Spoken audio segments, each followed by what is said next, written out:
어제 발생한 안산 인질극 관련 소식입니다. 인질극을 벌인 김모 씨 아내의 전 남편 그리고 작은 딸이 숨졌는데요.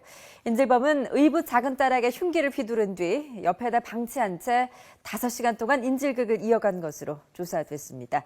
취재기자 연결합니다. 정효진 기자. 네, 사회부입니다. 네, 추가로 밝혀진 내용 전해주시죠.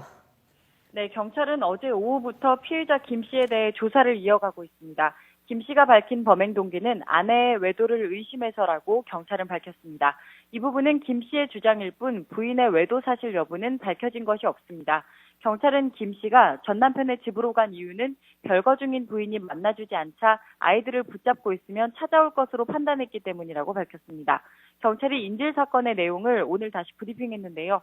먼저 인질극을 벌인 김모 씨가 전 남편 집에 찾아갔고 그 집에 혼자 있던 전 남편 지인에게 자신을 남편의 동생이라고 소개하며 들어갔습니다. 김 씨는 이때 흉기로 지인을 위협해 묶은 뒤 작은 방에 가뒀고 전 남편이 집에 오자 흉기를 휘둘러 숨지게 한 것으로 조사됐습니다. 이후에 온 두 딸도 역시 포박당해 작은 방에 갇혀있던 것으로 경찰은 보고 있습니다.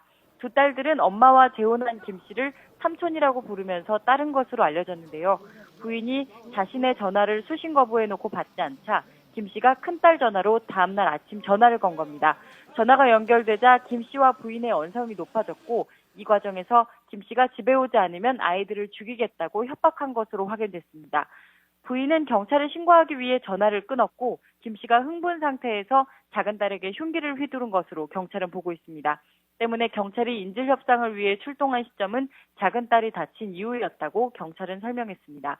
김 씨는 다친 작은 딸을 옆에 방치한 채 큰딸과 전 남편의 지인을 인질로 삼고 경찰과 5시간 동안 대치했다 붙잡혔습니다. 김 씨에 대한 조사가 진행되는 가운데 오늘 오전에는 어제 숨진 전 남편과 작은 딸에 대한 부검이 진행됐습니다.